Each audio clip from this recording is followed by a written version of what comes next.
Bom, queridos, bom dia a todos vocês. Sejam todos bem-vindos a mais uma capacitação da Mondiale.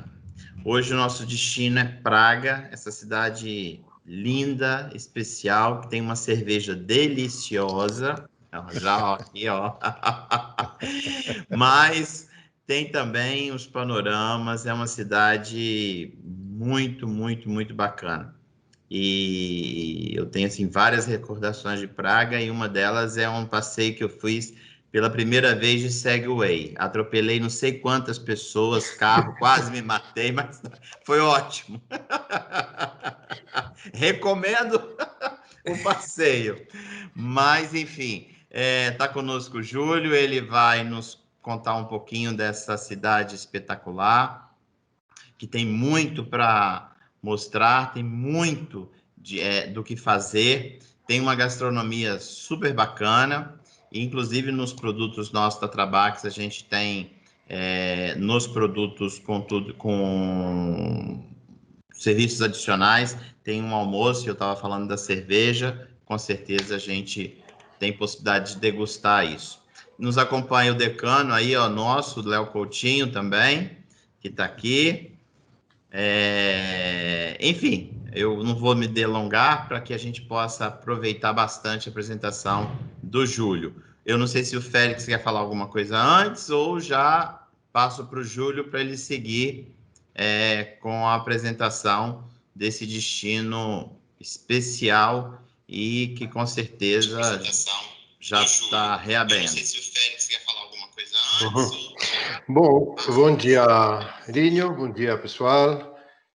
Solamente dar um tchauzinho aqui desde a cidade de Toledo, tudo certo, esperando vocês, esperando sejam abertos os voos e o personal começaria já, tá? Somente lembrar duas coisas, uma que o produto do ano próximo, 21-22, já está inserido dentro do portal da Mondiale. A gente fez um esforço muito grande para manter os preços, tá? São os mesmos preços deste ano para o ano próximo, porém já é uma vantagem, tendo em conta que o dólar já está tendo dificuldades, tá?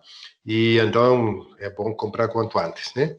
E a outra questão é aquele dos mercados de Natal, que nós já fizemos a apresentação com o Júlio, e que ainda está aberto para inscrições, tá? Então já, Júlio, tudo com você, bom dia. Antes de passar para o Júlio, só lembrando, pessoal, que nós temos um chat aí ao lado para perguntas. Ao final, a gente faz um ping-pong com o Tamas e o Júlio. E eu quero renovar o pedido para que todos desliguem o microfone e desliguem também a câmera, para que a apresentação fique melhor, de qualidade. Então, por favor, a câmera vocês inativem e o microfone também, porque o Júlio fica com melhor qualidade na apresentação. Júlia, é com você. Obrigado, Edson, Félix. Obrigado a todos, Léo. Então, bom dia para todo mundo. É um prazer estar com vocês de novo, depois desse agosto que a gente foi à praia ou desfrutou um pouco das férias. Aqui na Espanha já tudo vai voltando à normalidade. E as apresentações também. Hoje é o dia para falar de Praga, que é uma outra cidade que está inclusa também nesse roteiro que chamamos de cidades imperiais. Quem me seguiu nessas apresentações que eu fiz no mês de junho, julho, provavelmente já viu que eu falei de Viena, de Berlim, dos mercados de Natal, enfim, de outras cidades da Europa Central. E hoje é a vez de Praga, que é uma cidade, eu acho que o melhor adjetivo para defini-la é mágica. Não tem tanto patrimônio, ou é muito menor do que Berlim e Viena, mas tem uma beleza muito característica. É uma cidade que parece que foi congelada no tempo, e um passeio por Praga é um passeio pela história e, sobretudo, pela Idade Média. Então, é uma cidade que todo mundo gosta muito de conhecer, sobretudo, é uma coisa curiosa, as mulheres, né? Chama a atenção que muitas mulheres que fazem esse roteiro, quando eu estou sendo guia, elas estão doidas para conhecer Praga. Inclusive, a minha mãe, hein, foi o presente de 20 anos de casado com meu pai, ir a Praga. É uma cidade que tem de tudo. Realmente a gente vai ficar apaixonada com ela. Espero que essa apresentação sirva para que vocês também conheçam ou fiquem com vontade de conhecer Praga. Praga, além de cidade mágica, é chamada pelos europeus do coração da Europa, hein? Aí vocês estão vendo o mapa da Europa. Aí eu sinalizei com um castelo, porque a República Tcheca é, sem dúvida alguma, o país dos castelos. Onde que ficaria Praga? Vocês estão vendo que está bem no coração da Europa. Dizemos que no oeste de Praga começa a Europa Ocidental e para o leste a Europa Eslava, a Europa Oriental. Então, essa cidade tem uma mistura desses dois mundos, também da Europa do Norte e da Europa do Sul, e realmente é o coração de várias formas, e foi também, ao longo da história, uma cidade importantíssima, como vocês estão vendo nesses dois mapas aqui, a esquerda e a direita, por exemplo. À esquerda vocês estão vendo qual era a extensão desse Sacro Império Romano Germânico. Já falei dele várias vezes, sobretudo em Viena, que eu falei dos Habsburgo, e como Viena, a partir do século XVI, virou a capital desse primeiro Império Alemão. Mas, para vocês repararem a quantidade de territórios, pequenos reinos, principados, ducados, que formavam esse Império Alemão, primeiro Império Alemão. O maior deles é esse que aparece em vermelho, que era o Reino de Boêmia. E a capital do Reino de Boêmia era a cidade de Praga, que, sobretudo, nos séculos XIII e XIV, era a capital desse primeiro Império Alemão por sua importância. Depois, no mapa da direita, eu decidi por qual era a Alemanha do Terceiro Império, o Império Nazista, hein? E vocês podem ver que Praga era também uma cidade que ficava bem no meio desse império do Adolf Hitler, e que teve muitíssima importância na história do século XX. Foi o primeiro território a ser conquistado pelos alemães, né? Antes do começo da Segunda Guerra Mundial, 1938. Então, Praga, apesar de eu ter dito que é uma cidade medieval, que parece congelada no tempo, nunca perdeu sua importância. Apesar disto, é uma cidade pequena, sobretudo para os brasileiros que têm cidades muito maiores, 1,5 milhão de habitantes. Não é uma cidade muito grande, eu acho que é a número 13 da Europa. E o centro histórico de Praga, apesar de ter tantíssimo patrimônio, monumentos, lugares interessantes do ponto de vista turístico, é um centro histórico bastante pequeno, como vocês estão vendo no mapa. No meio ficaria o rio Moldava, é um dos afluentes principais do rio Elba, um dos rios maiores da Europa. E para a esquerda desse rio, vocês estão vendo aí o bairro do Castelo de Praga, e o bairro de Malastrana. Eu estou indicando isso porque depois do passeio que eu vou fazer com vocês, é bom lembrar do mapa, né?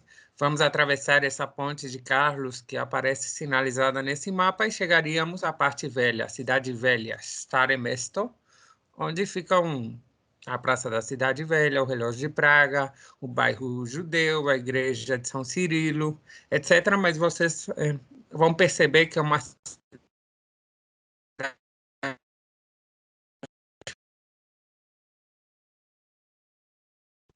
pequena, a movimentação então é quase sempre a pé.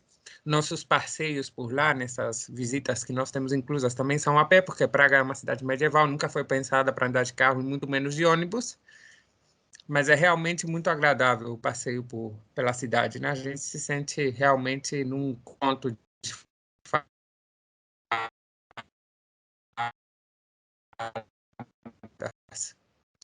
E essa ideia tem mesmo a ver com a origem da cidade. Dizem que uma princesa, Lubile,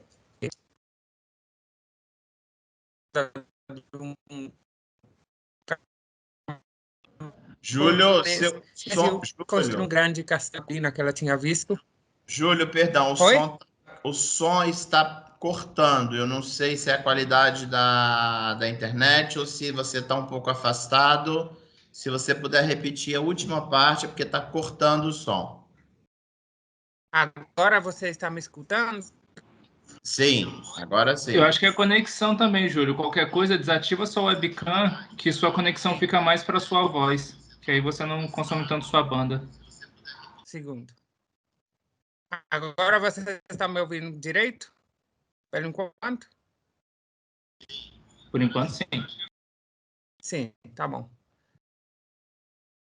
Aqui, qualquer coisa, você me avisa de novo, tá bom? Então, estava falando que a cidade, a lenda conta que uma princesa Ludile ficou apaixonada de um camponês e decidiu construir um castelo no topo de uma colina que ficava onde o rio Moldava fazia uma curva, como vocês viram no mapa. Praga fica bem aí, onde o rio faz uma curva, né? E, então, no século IX, já sabemos mesmo que existe uma dinastia aí com o nome Premyslida, hein? Esse camponês do que a princesa ficou apaixonada, segundo a lenda, tinha o nome de Premisl. E sabemos que a história, hein, diz mesmo que a dinastia do século IX até o século XIII tinha o nome de Premyslida. Então, Praga é uma cidade onde a lenda se mistura com a história. E o primeiro monumento, primeiro vestígio arquitetônico que temos de Praga é mesmo esse castelo que ficava nessa colina onde a princesa decidiu se estabelecer e onde ela disse que um dia haveria uma cidade que seria a mais poderosa do mundo. Aí vocês estão vendo essa colina e a fotografia que a gente toma de Praga hoje, desde esse lugar onde a princesa decidiu se estabelecer. E dá para ver mesmo que aquilo acabou virando uma grandíssima cidade, que hoje já não, mas que no século XIV vai ser a cidade mais importante da Europa.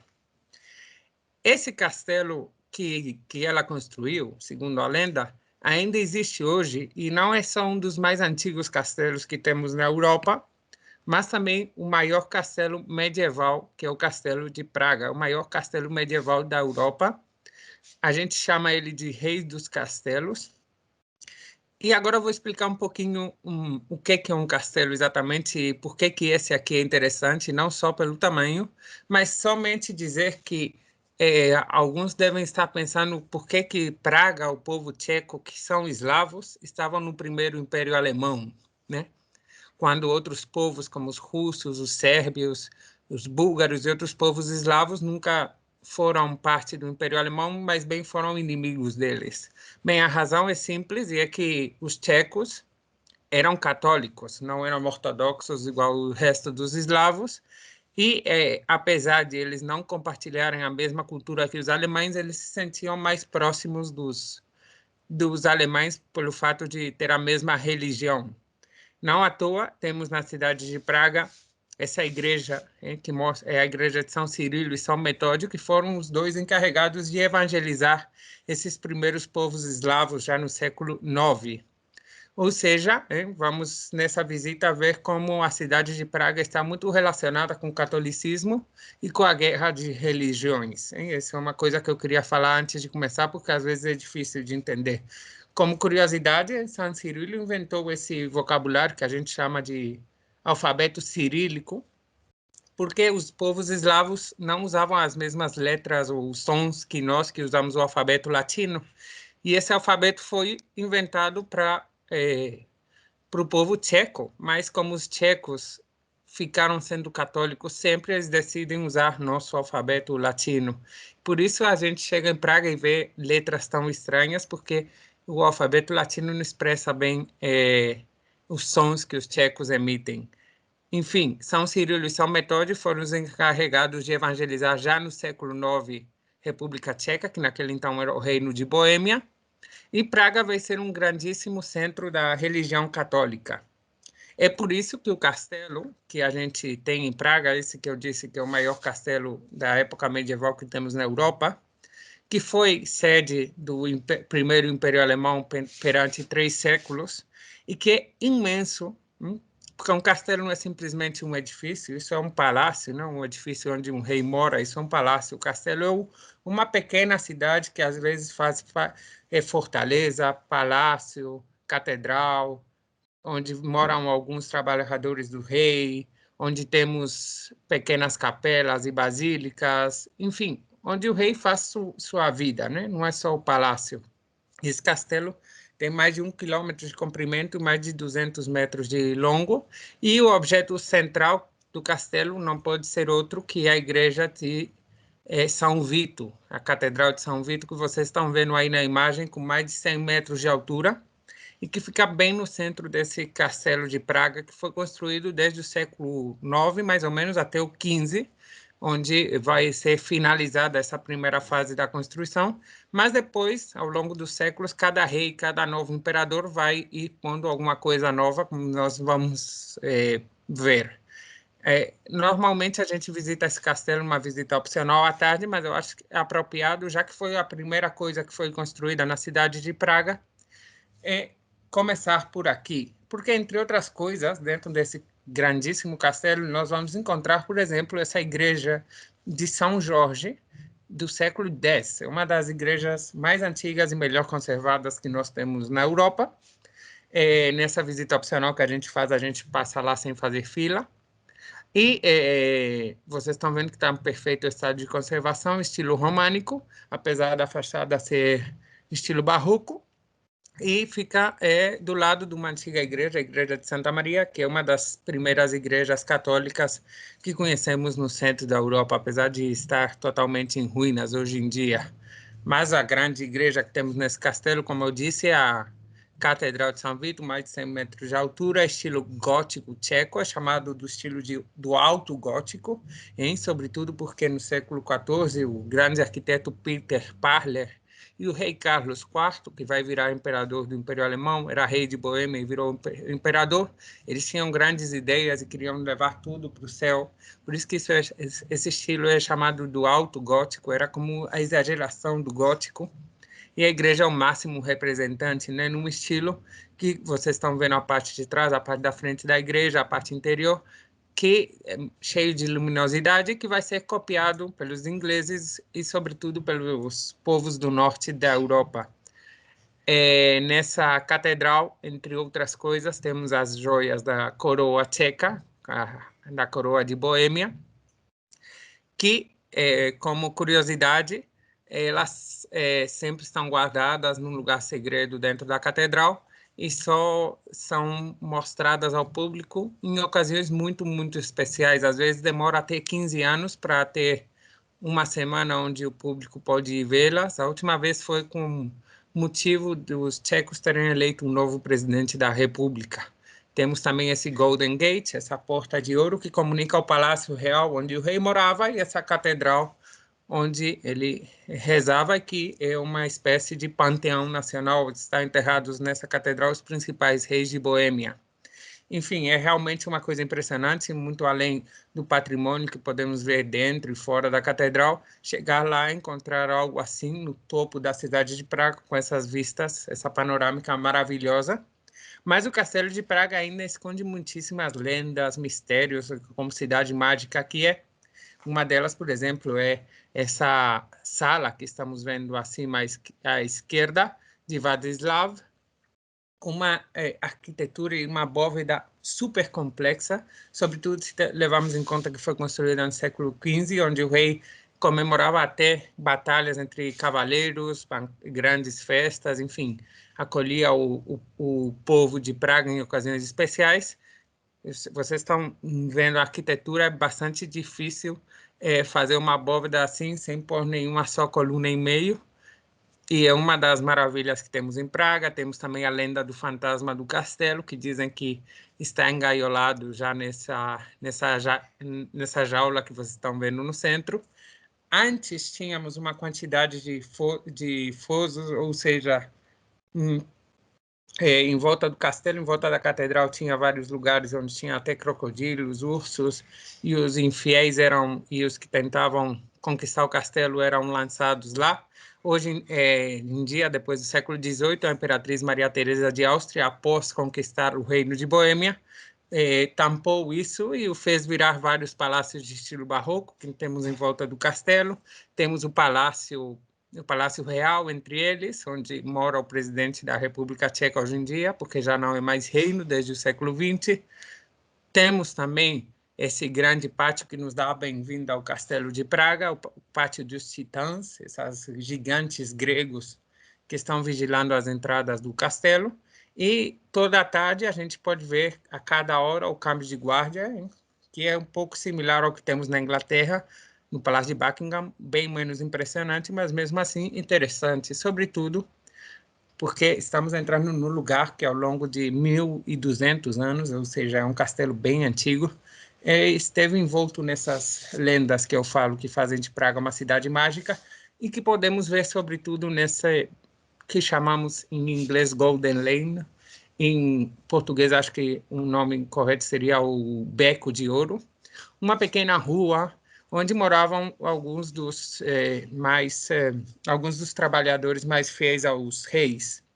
Foi construído por esse grande rei de Boêmia, imperador do Império Alemão, Carlos IV, no século XIV, vamos falar muito dele, e lá moravam, entre outros, orfebres, pessoas que faziam joias para a rainha, escribanos reais que escreviam a história do Reino de Boêmia, e dizem que até alquimistas que ao longo dos séculos procuravam como encontrar a pedra filosofal que garantia a imortalidade e como ter um material que fosse capaz de converter o chumbo, sobretudo o chumbo, mas qualquer material, em ouro.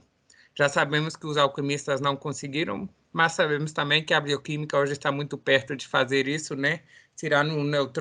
Añadindo um neutrônio nos átomos de chumbo, você tem um átomo de ouro, enfim. Nesse beco dourado, a gente tem um monte de casinhas, como vocês estão vendo na foto embaixo à direita, que nos dão esse aspecto de vilarejo de conto. No número 22 viveu Franz Kafka, esse grande escritor do começo do século XX tcheco, judeu-alemão tcheco. E temos vários pequenos museus, entre eles esse Museu das Armaduras. Saindo desse beco de ouro, vamos encontrar o grande vinhedo de Praga, um dos vinhedos mais antigos dos que temos conhecimento. Se produz ainda hoje esse vinho especial da cidade e temos uma visão panorâmica impressionante de Praga. Em volta do castelo, na parte dessa colina, dessa montanha, que eu falei que está bem na curva do rio Moldava, por questões estratégicas, mais além da lenda, né? Por questões estratégicas, eles decidiram fazer aí um castelo, porque você podia ver nessa curva quem vinha de cada lado. E nesse bairro, dessa colina, dessa montanha, temos uma quantidade de palácios impressionantes, sobretudo das famílias nobres que queriam morar perto do rei. Entre eles, temos um bairro inteiro, que é o bairro de Trachani, só de palácios, e um passeio por lá é uma coisa impressionante, uma riqueza que em poucas cidades você encontra algo semelhante. Você tem, por exemplo, o Palácio de Schwarzenberg, aí em cima à esquerda, o Palácio Cherniv, em cima à direita, a Basílica de Loreto, nessa ideia de que Praga é uma cidade bem religiosa, bem católica. E desde qualquer desses pontos a gente tem essa vista que eu quero voltar a pôr aqui, porque realmente é uma das coisas mais mágicas da cidade, chegar num balcão em qualquer ponto desse bairro do castelo e ver essa cidade de Praga com essa beleza toda, né? Nessa visão mesmo, vocês entendem bem por que o castelo foi construído nesse lugar, porque você podia ver tudo ao redor, vários quilômetros ao redor, então era muito difícil essa cidade ser conquistada. Na parte de cima, eu disse que são todos esses palácios, esse bairro do castelo. Na parte de baixo do castelo, é claro que iam viver as pessoas menos adinheiradas, com menos dinheiro. Aqui era o lugar onde vivia a grande minoria alemã, porque sempre houve muitos alemães morando na República Tcheca até o fim da Segunda Guerra Mundial. Mas ao longo da história eles vão se enriquecendo, né? Sobretudo os comerciantes, e nasce aqui um bairro que é o bairro de Malá Strana, que quer dizer cidade pequena, bem nos pés do castelo. Esse bairro, além de a gente encontrá-lo, por exemplo, nos contos de Pablo Neruda e Jean Neruda, todo mundo ouviu falar dele, seja, por exemplo, por algum dos seus monumentos, seja, por exemplo, começando acima à esquerda, o Museu Nacional da Música, à direita temos a igreja da Santa Maria encorrentada, que é a Igreja dos Templários, já ouviram falar da Ordem dos Templários, a maior igreja barroca da República Tcheca, que é a Igreja de São Nicolás, ou essa embaixo à esquerda, essa ilha de Campa, essa pequena ilha onde viviam os moinheiros de água, e que é uma ilha que dizem que está embruxada, em que algum de vocês provavelmente já viu nesse filme de Tom Cruise, que é Missão Impossível.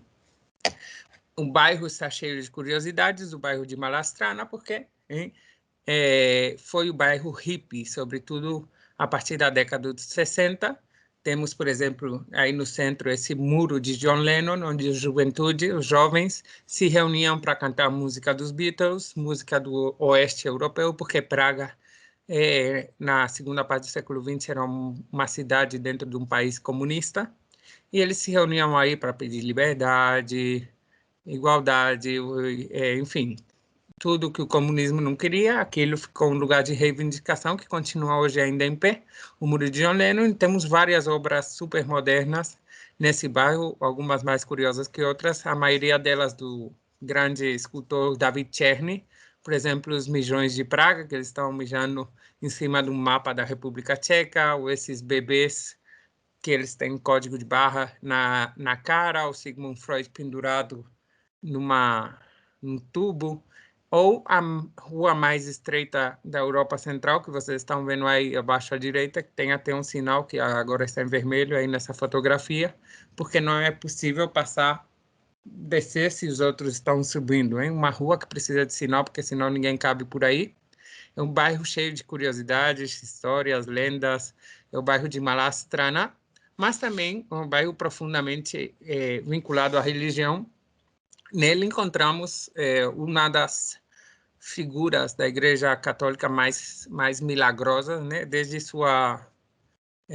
foi feito o Menino Jesus de Praga no ano 1555, no século XVII, foi entregue às Carmelitas Descalças por uma família espanhola, para as Carmelitas Descalças que viviam nesta igreja de Santa Maria da Vitória, na cidade de Praga.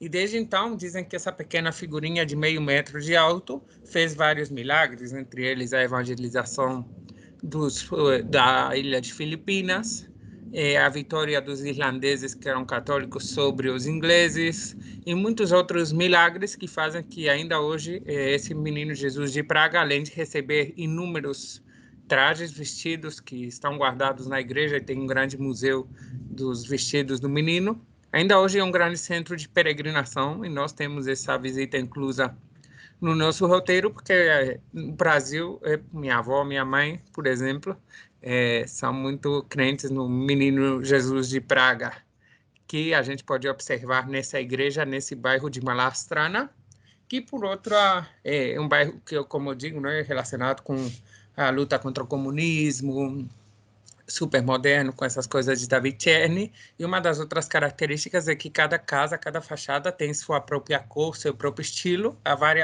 bastante liberdade, e uma liberdade arquitetônica que não vamos encontrar no outro bairro de Praga, do outro lado do rio, e por isso temos essa imagem aí, né, que é bastante bonita, né? É um bairro cheio de embaixadas, onde fica por exemplo, um dos hotéis de maior luxo do mundo, que é o Hotel Mandarim.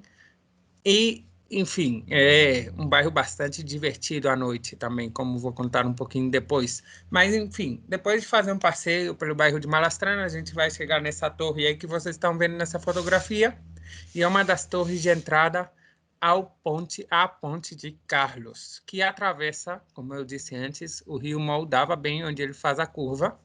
É uma ponte feita em pedra, no ano 1357, que é considerada a ponte mais bela do país, uma das mais belas da Europa, e que é o principal atrativo turístico da cidade de Praga, seja porque desde a ponte a gente tem essa imagem maravilhosa da cidade, ou seja, pela beleza do rio desde a ponte, ou por sua arquitetura mesmo, com essas mais de 30 estátuas que representam, sobretudo, santos, que têm alguma relação da cidade, pelo ambiente que tem na ponte, sempre tem música, povo vendendo souvenirs típicos da cidade, instrumentos musicais, fazendo farra, enfim, sempre há muita movimentação na ponte. O Edson está lá com o Segway atropelando pessoas também. Enfim, é a grande atrativo turístico da cidade, essa ponte de pedra que nós estamos vendo aí. Essa fotografia é desde a ilha de Campa, essa ilha que eu falei antes, uma pequena ilha artificial, onde dizem que é uma ilha embruxada, onde só os locais podem morar. E olhem que beleza esses arcos e essa ponte de pedra com essa torre de controle à esquerda. A figura, a estátua mais popular de todas é de São João Nepomuceno, que é um santo que, segundo a tradição católica, é o santo protetor protetor da confissão, porque ele preferiu ser assassinado, sendo jogado desde a ponte até o rio Moldava, porque não quis confessar o que a esposa do rei tinha contado a ele, né? O segredo de confissão. Então, ele foi assassinado, sendo lançado ao rio, e no lugar onde ele morreu, onde ele foi afogado, apareceram 5 estrelas, por isso que ele sempre é representado com essas 5 estrelas na auréola. E, como vocês estão vendo aí embaixo à direita, embaixo dele sempre tem a figura do cachorro que a gente tem que esfregar a mão nele para voltar na cidade de Praga. Não sei se isso vai ser muito mais possível com o coronavírus, mas que saibam que a gente tem que ir sempre nesse ponto para desfrutar do pôr do sol, ou simplesmente para admirar o castelo lá em cima, ou a cidade de Praga inteira, ou a música da ponte, mas de um jeito ou de outro temos que ir se um dia queremos voltar à cidade de Praga. Essa ponte é uma ponte mágica também. Dizem que ela sobreviveu vários ataques, entre eles os nazistas tentaram até acabar com a ponte porque ela conectava um lado com o outro da cidade. Hoje em dia há muitíssimas pontes mais, mas que ela sobrevive porque o rei Carlos IV, que foi o encarregado de sua construção, levou em conta tudo possível para que ela fosse para sempre. Entre eles, a data em que ia ser construída. Ele acreditava muito na numerologia. Por isso, a ponte foi construída, como vocês estão vendo aí esse número, no ano 1357, o dia 9 de julho, às 5h31 da manhã começou a construção da ponte.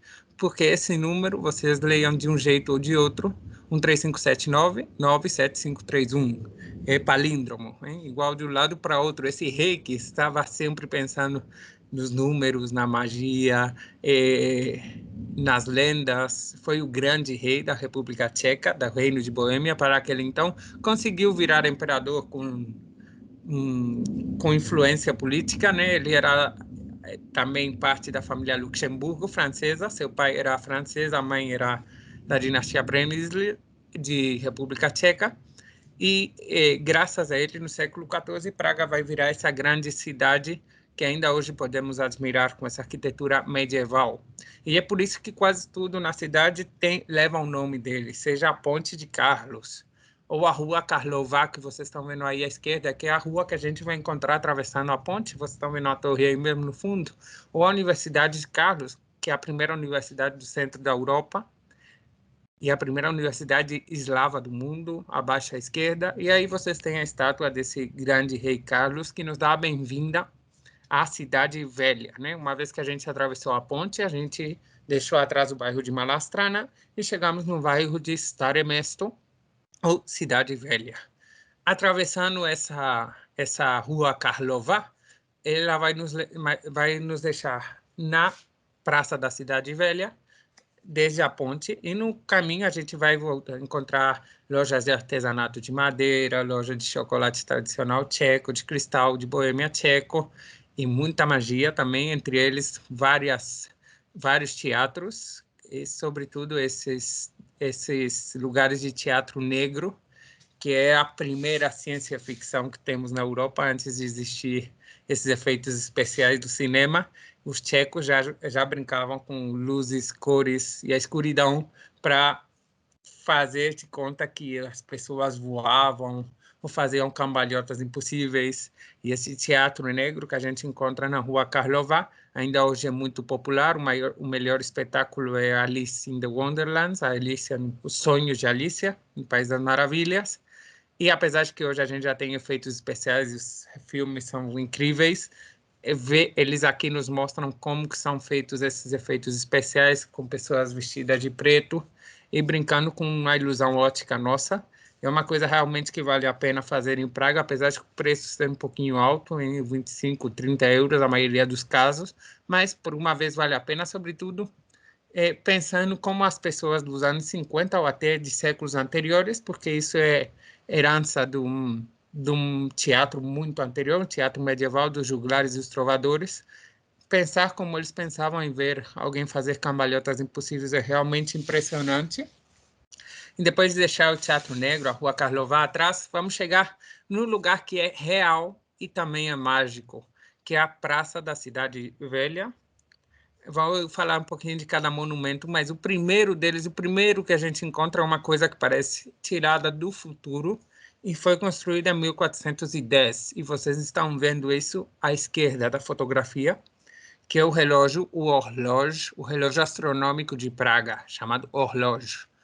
Esse relógio, vocês estão vendo aí à esquerda, tem 3 níveis. Eu tentei fazer aqui um esquema, vamos ver se eu consigo que vocês entendam mais ou menos o funcionamento do horlógio, mas realmente é uma coisa meio complicada. Olha, em 1410, já faz 610 anos da construção desse relógio e tem coisas que eu ainda não entendo direito e parece que uma coisa que você quase precisa de uma tecnologia quase atual para construir algo assim. Olha, no nível do centro que eu decidi ampliar aí, a gente tem esse relógio, que é como se fosse o que a gente usa no dia a dia, mas em lugar de ter 12 porções para indicar as 12 horas, tem 24, até aí tudo normal, né? Vocês estão vendo aí, por exemplo, os números ao redor. E temos os números também escritos, desculpem, na ordem da República Tcheca, porque antes eles consideravam que o dia acabava no pôr do sol e um novo dia começava nessa noite. No interior temos esse círculo azul que representa a Terra, porque o relógio foi construído numa época que a gente achava que a Terra era o centro do universo. E vocês estão vendo, por exemplo, na parte inferior, número 7, número 6, uma área escura, hein? Quando a mão do relógio está nessa área, quer dizer que é de noite. No número 5, vemos quando é o atardecer. Só olhar no relógio, a gente sabe que horas mais ou menos vai ser o atardecer. O número 4 indica o amanhecer, quando essa bola do relógio está virando para lá, quer dizer que começa o amanhecer. E a parte de cima, que é toda azul, são as horas do dia. Mas não é só isso. Nesse relógio temos, por exemplo, com o número 10, o Sol representado.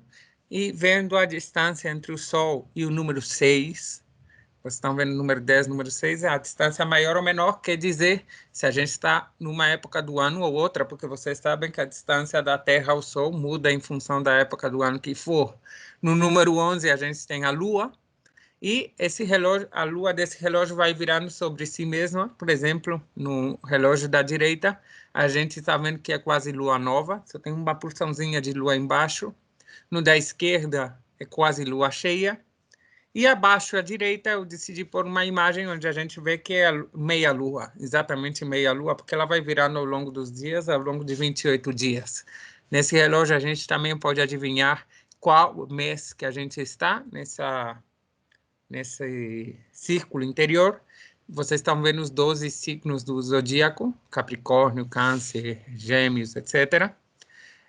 Agora voltamos ao relógio da esquerda. Tudo isso a gente pode saber a distância ao Sol, fase da Lua, mês do ano, se é de dia, de noite, quando vai ser o pôr do Sol, qual hora do dia é. No de baixo a gente vê também um mapa, um calendário indicando um mês, cada um representado com o símbolo do zodíaco, e em volta a gente não enxerga, mas tem um nome escrito, o nome do santo padroeiro de cada dia. Então a gente chega lá, hoje o relógio está indicando que o santo é São Júlio ou São Félix, e a gente pode ver isso no relógio. E cada hora ele vai tocar o relógio, a gente sempre espera mais ou menos meio-dia, quando a gente está chegando nessa praça, uma figurinha representando a morte vai tocar o sino e vão aparecer várias figurinhas que representam os 12 apóstolos da Igreja Católica, do cristianismo. Eles vão passear e depois voltar. Aí, nessas janelinhas que tem aí acima, vocês estão vendo elas fechadas, e acima à direita eu decidi colocar um momento em que elas estão abertas, os 12 apóstolos vão passando. E temos várias outras figuras representadas, entre elas as 4 maiores medos dos cidadãos naquela época, em 1410, há 600 anos atrás. Os 4 maiores medos eram a vaidade, vocês estão vendo a figurinha se olhando no espelho, a avareza, representada por um judeu com um saquinho de dinheiro, a morte, é claro, mas também esses prazeres terrenais, hein? Bebida, música, festa, que vocês estão vendo também essa figurinha ao lado da morte. Esses eram os 4 grandes medos, as coisas que os tchecos queriam evitar naquele então. Então, vocês estão vendo aqui o relógio quando aqui é 3 horas da tarde, não sei, 4 horas da tarde, hein? No número 9 ele está indicando que é 4 da tarde, e nesse aqui a bolinha virou e é 11 da manhã. É bem complicado entender isso, mas se vocês forem várias vezes em Praga, vocês vão acabar entendendo. Nessa mesma praça, a gente tem, por exemplo, a prefeitura, hein? No lado da Praça da Cidade Velha, no lado dessa prefeitura é onde a gente encontra esse relógio astronômico de 600 anos de história. Nessa torre da prefeitura, a gente pode subir nela e a fotografia do centro de Praga é maravilhosa.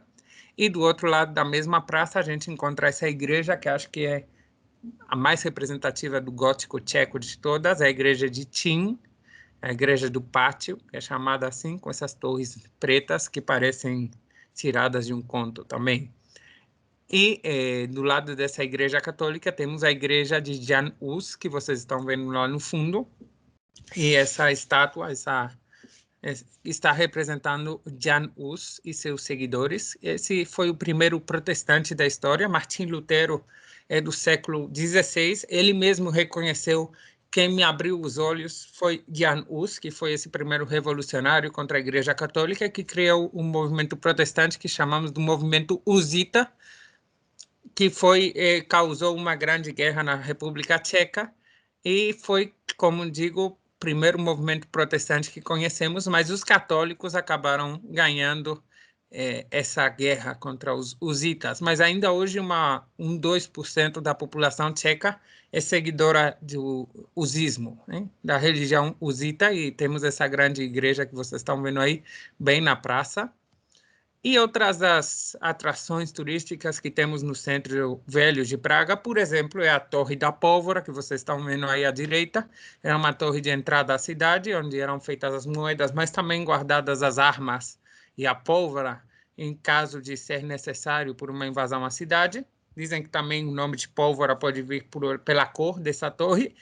Levemos em conta que Praga, a maior parte das construções históricas tem 700, 600 anos de antiguidade, então a pedra, que tem muito ferro, foi escurecendo ao longo do tempo. Então a maior prova da antiguidade da cidade de Praga é o fato da maioria desses monumentos ser quase pretos, igual essa igreja de Tin, que vocês estão vendo as torres já pretas também.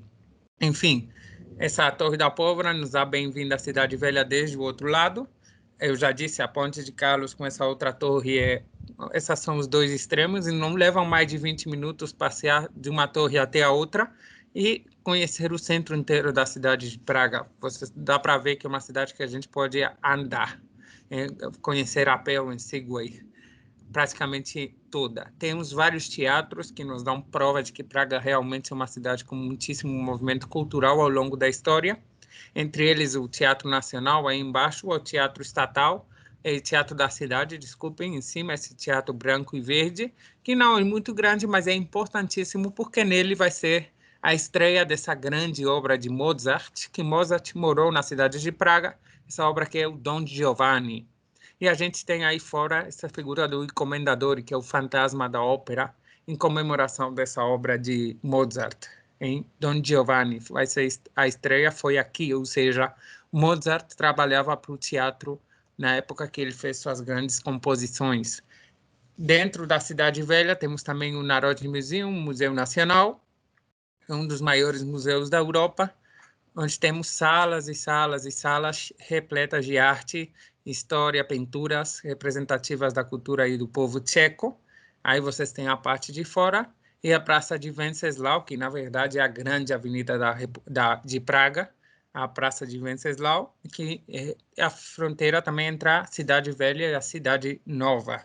Sempre a praça de movimentação, onde se fazem os grandes protestos, mobilizações, onde teve lugar o fim do comunismo em 1989, em Tchecoslováquia, naquele então. E é uma praça cheia de acontecimentos históricos, sobretudo ao longo do século XX. Mas o Museu Nacional não é o único museu que encontramos em Praga. Temos museus bem menores, mas com muito interesse também. Por exemplo, esse Museu do Comunismo, um dos mais recomendados para conhecer a história do comunismo na Europa na segunda metade do século XX e conhecer também a luta dos tchecos contra esse sistema que vai muito além desse muro de John Lennon, né? Por exemplo, temos a Primavera de Praga, no ano 68, onde os tchecos tentaram se independizar do poder da União Soviética, mas os russos acabaram entrando com armas e tanques na cidade. A Revolução de Terciopelo, Velvet Revolution, em 89, que realmente acabou com o comunismo, acendendo umas velhinhas, simplesmente milhões de pessoas reunidas no mesmo lugar. Podemos conhecer também essa história medieval mais cruel desses reis com muitíssimo poder, mas inclusive, por exemplo, rainhas também, porque Maria Teresa de Áustria foi uma grande inventora de mecanismos de tortura. Então temos um museu de tortura em Praga, um dos mais populares do mundo. Outro museu de máquinas sexuais, acho que é o mais reconhecido do mundo nesse aspecto, e o Museu da História Judia, porque, além de toda essa história que eu estou contando de Praga, um quarto da população, até o século XX, era judeu, e até o século XIX, Praga era o lugar do mundo com mais judeus, ou seja, era a grande capital dos judeus antes de existir Israel, e a mostra é que um dos grandes bairros de Praga, bem no centro, justo ao norte dessa praça da Cidade Velha, é o bairro judeu, ou Josefov. Josefov é o bairro judeu, né, onde a gente encontra esse museu. Esse museu, a parte de fora, vocês estão vendo aí no centro, que é também a Casa das Comemorações, onde ainda a população judia de Praga, que é só de 2.000 habitantes, faz seus enterros, o Badzinzbar e outras festividades judias. E nesse bairro podemos encontrar ainda por exemplo, esse cemitério, que está lotadíssimo de túmulos judeus ao longo de mais de 1000 anos de história do povo judio na cidade de Praga. Como curiosidade, esse cemitério ia ser destruído, mas Hitler salvou ele, porque Hitler queria que essa parte de Praga, esse bairro de Praga, fosse um grande museu sobre o povo judeu, uma vez que ele conseguisse acabar com todos os judeus que tinha na Terra. Ou seja, a maldade de Hitler salvou esse bairro e salvou esse cemitério estranho que a gente tem bem no coração de Praga, porque ele queria que aquilo virasse como um museu do passado, né? Para falar de um povo que já não existia mais. Mas, graças a Deus, não foi assim. Hitler acabou perdendo a guerra, muitos judeus foram salvos. Um dos mais populares judeus que esse bairro nos deu é Franz Kafka, o autor da Metamorfose. E nesse bairro a gente pode ver sua casa, visitar a casa onde ele nasceu, ver essa estátua onde está representada a Metamorfose de Kafka. E muitas outras amostras do poder e da riqueza desse bairro, que é o mais caro de Praga. Por exemplo, aí vocês estão vendo a Avenida de Paris, que são os Campos Elíseos de Praga, o Ponte Tchekov, a Ponte Tchekov, que depois a de Carlos é a mais popular da cidade, o Museu da Alquimia, aí acima à direita, que nos conta essa história dessas pessoas que procuravam a imortalidade, o Rudolfinum, que é a grande sala de concerto de Praga, ou até mesmo a Galeria Nacional de Santa Inês, onde a gente vê arte medieval da cidade. Tudo fica no bairro judeu, dando uma amostra de que o povo judeu eram comerciantes e ganhavam bastante dinheiro. E como Praga, eu disse que foi até o século XX a cidade com mais judeus do mundo, temos uma quantidade impressionante de sinagogas. A mais popular delas, essa sinagoga espanhola, abaixo à direita e abaixo à esquerda, você tem uma fotografia dentro e fora dela, porque quando os judeus espanhóis vão ser expulsos no fim do século XV, muitos deles vão morar aqui porque havia uma certa liberdade religiosa e uma boa relação com os reis, que sempre estavam precisando de empréstimos para fazer mais castelos e mais palácios. Então, temos como curiosidade, uma população que ainda fala uma língua parecida, uma pequena população que fala safaradi, que é muito parecido com o espanhol, com o português. Temos várias outras sinagogas, por exemplo, a sinagoga de Jerusalém, ou a velha sinagoga, acima à direita, a sinagoga mais antiga que temos na Europa. Dizem que nessa sinagoga está escondido um golem, que é uma figurinha semi-humana que protege aos judeus de praga. E a gente vai ver uma amostra de como eles são bem protegidos mesmo, 2 amostras. Uma delas é esse filme que eu recomendo muito, Operação Antropoide. Esse homem aqui, que é o arquiteto do Holocausto, Heydrich, ele foi nomeado pelo Hitler para ser rei de Boêmia, ou seja, protetor de Boêmia, esse chamado de açougueiro de Praga por sua especial crueldade. No momento em que ele tentou destruir o bairro judeu de Praga, e ele tentou colocar a coroa do reino de Boêmia, uma maldição, hein? Dizem que essa maldição do golem judeu acabou com a vida dele. Sabemos que, na verdade, quem acabou com a vida dele foi o governo tcheco no exterior, que organizou um atentado contra seu carro. Ele foi vítima desse acidente. Como vingança, pela morte do Heydrich, que era sua mão direita, Hitler vai mandar matar 10.000 tchecos da cidade de Lidice. Lidice é um vilarejo que vai desaparecer como vingança contra o povo tcheco. Por isso, muitos se perguntam se valeu a pena acabar com a vida do Heydrich. Não sei se valeu a pena. Na minha opinião, valeu a pena, porque qual era o futuro dessas 10.000 pessoas se o nazismo tivesse vencido a guerra? Talvez eles teriam acabado do mesmo jeito, mas sabemos que Heydrich provavelmente foi vítima dessa maldição judia. Mas sabemos também que se os judeus tchecos ainda hoje existem, se há uma população de 2.000 judeus em Praga e o bairro não foi destruído, é também graças a heróis como Nicolau Winton. Eu recomendo muito conhecer a história de Nicolau Winton antes de visitar Praga e o bairro judeu, porque vai ter um significado novo. E é que muitas crianças que naquela época moravam nesse bairro, que eram judeus, foram salvos por esse grande barão inglês, que era uma parte da família dele era judia alemã, e ele estava de férias em República Tcheca no 38, quando a Alemanha vai invadir República Tcheca, e ele decidiu criar um orfanato onde ele ia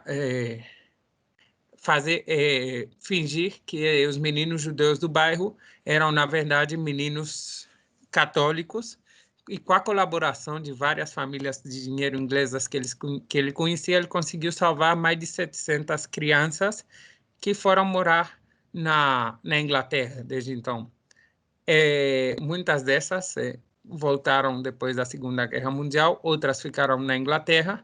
O caso é que ninguém nunca mais soube da história de Nicolau Winton, no que ele tinha feito, lutado, arriscado para conseguir salvar essas crianças, conseguindo famílias de acolhida na Inglaterra. Até 1988 tem um programa da BBC inglesa que descobre o diário pessoal de Nicolau Winton e descobre que estão vários nomes judeus anotados, à esquerda e à direita, os novos nomes ingleses dessas crianças. Aí eles contactam vários desses meninos, contam, olha, você, na verdade, foi resgatado no ano 38 por um senhor inglês. Muitos não sabiam que eles eram judeus tchecos de nascimento. Aí, no 88, eles organizaram um evento na televisão. Aí vocês estão vendo embaixo à direita o Nicolau Winton sentado. Aí a apresentadora começa a contar a história dele e pede para todo mundo que foi salvo por Nicolau Winton levantar, e a plateia inteira levanta. Recomendo muito ver ao vivo, ver no YouTube a história de Nicolau, para curtir realmente como o bairro judeu de Praga vai sobreviver e os judeus da cidade, em grande medida, graças à ação de uma só pessoa, ainda hoje podem contar essa história. É realmente muito emocionante. Por outro lado, também os pais dessas crianças, eles não vão poder ser salvos, a maioria deles vão ser enviados ao campo de concentração de Terezin, que é uma visita muito recomendada para fazer desde Praga, fica apenas 1 hora da cidade. É um campo de concentração típico, onde a gente vai encontrar algumas coisas que já conhecemos de Auschwitz ou Dachau, mas que os alemães usaram para fazer crer, às vezes, a Cruz Vermelha, que eles não estavam matando nenhum judeu.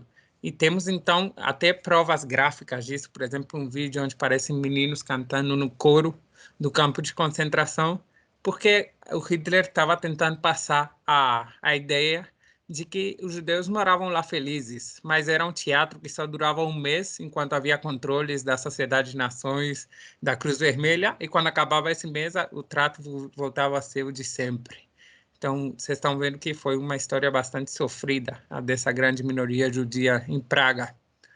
Temos também outras excursões, para quem não quiser visitar Terezin, porque é uma história bem dura.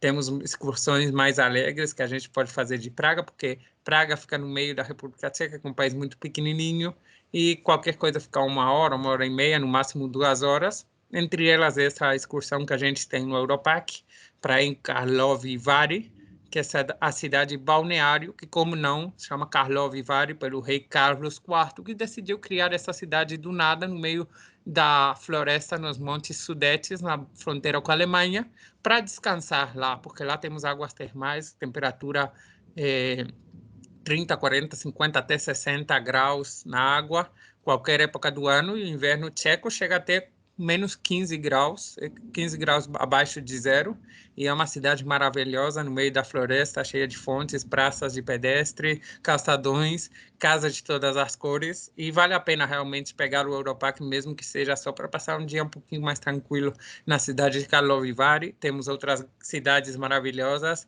ao redor de Praga, por exemplo, a cidade de Český Krumlov, 1 hora ao sul de Praga, é uma cidade onde o rio faz quase a forma do número 8, e no meio temos essa cidade medieval. Como curiosidade, além dessa beleza que a gente pode ver desde a montanha fora de Český Krumlov, que é essa panorâmica aí, no castelo da cidade a gente ainda tem ursos, ou seja, é melhor levar cuidado, porque se a gente cair no fosso, a gente vai encontrar esses ursos aí. E ao longo do país inteiro, em Praga, a gente pode pegar várias excursões para conhecer todos esses castelos do país dos castelos, a cada um mais impressionantes, uns no meio de uma ilha, outros no topo da montanha, cada um com sua particularidade, a maioria medievais, nenhum tão grande como o de Praga, mas muitos ainda conservam sua arquitetura medieval há 1.200 anos atrás. Alguns foram construídos e nada mudou desde então, que isso é uma coisa diferente, porque o Castelo de Praga mudou sim. Mas para quem não quiser sair de Praga, a gente pode visitar um castelo mais original, menos transformado. A só 3 quilômetros ao sul do Castelo de Praga, temos a fortaleza de Vyšehrad. Hrad, que é um nome que a gente vai encontrar em toda a República Tcheca, quer dizer castelo. Aí a gente pode fazer um passeio de barco e chegar em Vyšehrad em apenas 3 quilômetros, ou a pé, o dia que a gente quiser caminhar mais, ou de bondinho, de metrô, porque Praga é uma cidade onde as comunicações são muito fáceis e bastante baratas. Aí à direita vocês estão vendo um mapa do metrô, por exemplo, a linha que a gente vai usar sempre é a verde. Nosso hotel, que é o Hotel Don Giovanni, em honra a essa obra que o Mozart escreveu na cidade de Praga, que vocês estão vendo abaixo à esquerda, esse hotel aí fica nessa linha verde à direita de tudo, que chama Flora. Flora. E 1, 2, 3, 4 estações, a gente chega no centro de Praga. 4 estações de metrô, só há 3 linhas de metrô, cada uma tem uma cor, mesmo que o tcheco for um idioma muito difícil. O sistema para movimentar é muito simples e sempre podemos ir caminhando a qualquer lugar. Além disso, o metrô e o bonde usam o mesmo ticket, que vale para meia hora e custa ao redor de $1. Ou seja, é bastante barato. Temos também na cidade de Praga, ao redor da cidade velha, várias construções muito modernas, não só essas esculturas que eu comentei antes, dos Mirjões ou os bebês de Praga, de David Czerny. Temos uma quantidade de arte contemporânea impressionante, por exemplo, no meio aí temos Fred Alster e Ginger Roger dançando, esses edifícios, essa que é chamado de Casa Dançante, construída pelo arquiteto Frank Gehry, bem no centro de Praga também, ou o Metrônomo de Praga, grande metrônomo de mais de 30 metros. Esse metrônomo é o que os pianistas usam para saber o ritmo da música. Isso quer dizer que os tchecos devem marcar eles mesmos seu próprio ritmo. Fica onde antes ficava a estátua do Stalin, ou seja, é a contraposição ao comunismo. Antes estava lá o Stalin, agora a gente pôs um metrônomo para indicar que nós marcamos o ritmo desse país. Ou a Torre Petrin, que vocês estão vendo à esquerda, que é uma réplica de só 69 metros de alto da Torre Eiffel, mas fica no topo de uma montanha de 250 metros, ou seja, no total, se a gente observar a torre desde o Rio, vai ter a mesma altura que a Torre Eiffel. Em qualquer um desses pontos, desses 3 pontos, ou qualquer outra das torres que ficam em volta da Cidade Velha, a gente vai poder admirar o que eu mais gosto da cidade de Praga, porque apesar de todos esses monumentos, toda essa história, fazer um passeio nas praças, ver tudo isso impressionante, o que eu mais gosto de Praga é ver Praga desde cima, porque as imagens são impactantes, hein? Não me canso de pôr essas panorâmicas especiais. Por exemplo, essa aqui é desde o Castelo de Praga, que a gente vê a Ponte de Carlos aí meio Rio Moldava, desse lado aqui o bairro de Malastrana, do lado de lá o bairro da Cidade Velha, ou desde esse metrônomo a gente pode observar toda essa coleção de pontes, não só a Ponte de Carlos, que está em segundo lugar, mas todas as outras que atravessam o rio. E para quem não ficar convencido com a beleza da cidade, talvez se souberem que essa é a cidade de Mozart, onde ele morou bastante tempo, ou a cidade de Franz Kafka, ou outros intelectuais como Milan Kundera, ou o diretor de cinema que, de fato, gravou o filme de Amadeus, Milos Forman, ou de a primeira secretária de Estado mulher dos Estados Unidos, com Bill Clinton, que foi Madeleine Albright, que de fato era judia e era de Praga, ou a segunda mulher, primeira ou segunda mulher, não sei, ele teve várias, de Donald Trump, Ivana Trump também era daqui, Sigmund Freud era tcheco de nascimento, apesar de morar a vida toda em Viena, e o grande intelectual da segunda parte do século XX, Václav Havel, grande herói nacional tcheco, grande escritor cujas obras foram proibidas na Europa comunista, que foi virar o primeiro presidente de Tchecoslováquia e depois da República Tcheca, a partir da divisão entre Tcheca e Eslováquia em 1993. Vocês estão vendo o Václav Havel, que morreu recentemente abaixo à esquerda.